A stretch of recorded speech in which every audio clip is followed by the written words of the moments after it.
Opposition کے احتجاج سے یومیہ 190 ارب روپے نقصان کا انکشاف، وزارت خزانہ کی نقصان سے متعلق رپورٹ تیار۔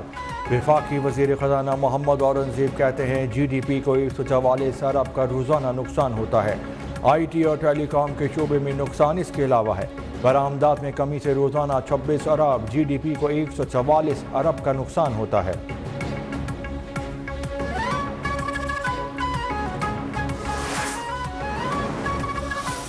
پروٹیسٹر آئے گا تو وہ ڈیفینیٹلی اس کو فوری طور پہ اریسٹ کیا جائے گا۔ اس طریقے سے کوئی چیز نہیں ہو سکتی، ڈرا کے، دھمکا کے، دھمکیوں سے، اس طرح کی چیزوں سے کوئی، میرا نہیں خیال ان کو اس کا 1% بھی فائدہ ہوگا۔ جو بھی ڈی چوک آئے گا، انتشار پھیلائے گا، اسے گرفتار کریں گے۔ وزیر داخلہ محسن نقوی کی پی ٹی آئی مظاہرین کو وارننگ۔ کے پی حکومت کو اسلام آباد پر دھاوا بولنے کے بجائے پارا چنار جانے کا مشورہ۔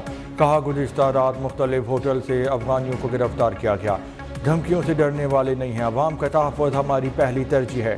وزیر داخلہ محسن نقوی کا اسلام آباد راولپنڈی اٹک کا فضائی جائزہ، سیکیورٹی انتظامات پر اظہار اطمینان۔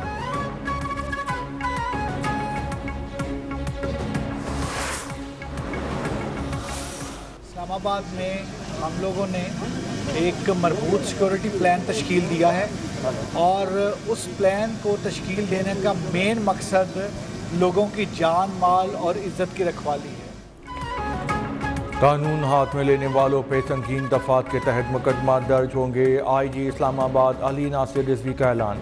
ڈی چوک میں پی ٹی آئی احتجاج کے پیش نظر سیکیورٹی انتظامات کا جائزہ۔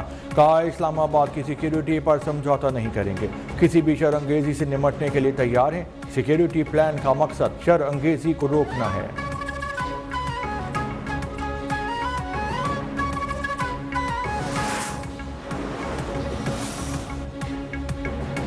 بار بار تحریک انصاف ایسے وقت پر احتجاج کی کال کیوں دیتی ہے؟ ایس سی او کانفرنس یا بیلاروس کے صدر کا دورہ ہو۔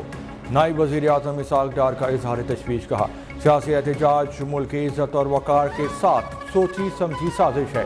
خدا را پاکستان کو اپنی گھٹیا سیاست پر فوقیت دیں۔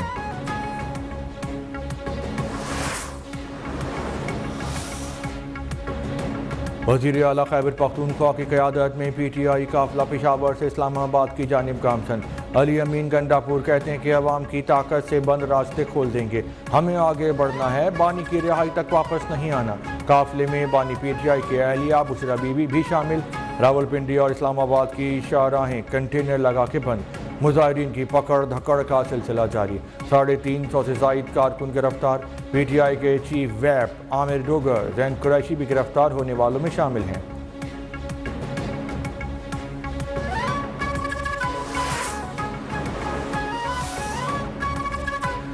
بیلاروس کے وفد کا دورہ پاکستان۔ وزیر داخلہ محسن نقوی سے بیلاروس کے وزیر خارجہ اور وزیر توانائی کی ملاقات۔ کہا پاکستان بیلاروس کے ساتھ تعلقات کو قدر کی نگاہ سے دیکھتا ہے۔ پاکستان بیلاروس کے ساتھ تعلقات کو مختلف شعبوں میں آگے بڑھانے کا خواہاں ہے۔ بیلاروس کے صدر لوکاشینکو آج اسلام آباد پہنچیں گے۔ بیلاروس کے صدر کی وزیر اعظم شہباز شریف سے تفصیلی ملاقات ہوگی۔ دو طرفہ تعلقات، مختلف شعبوں پہ تعاون کے فروغ پہ تبادلہ خیال ہوگا۔ وفد میں بیلاروس کی 43 بڑی کاروباری شخصیات شامل۔ دورے میں متعدد معاہدوں و مفاہمت کی یادداشتوں پہ دستخط کیے جائیں گے۔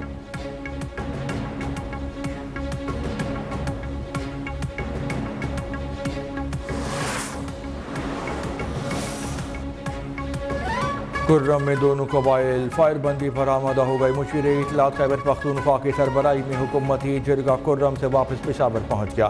بیرسٹر سیف کہتے ہیں دونوں فریقین نے 7 دن کے لیے سیز فائر پر اتفاق کیا۔ فریقین مذاکرات کے ذریعے بات چیت کا حل چاہتے ہیں۔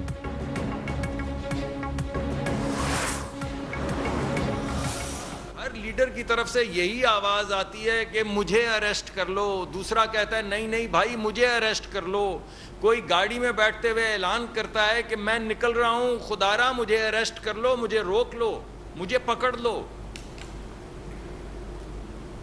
تو وہ تمام بڑے بڑے لیڈران وہ کہاں ہیں؟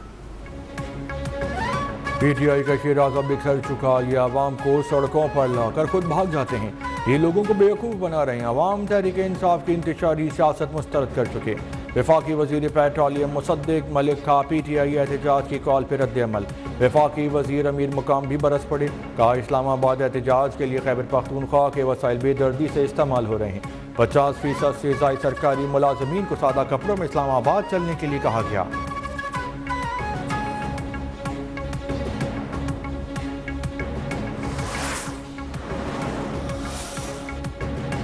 تحریک انصاف کا احتجاج. وفاقی دارالحکومت میں آج تمام تعلیمی ادارے بند. فیصلہ موجودہ صورتحال کے پیش نظر کیا. نوٹیفیکیشن جاری.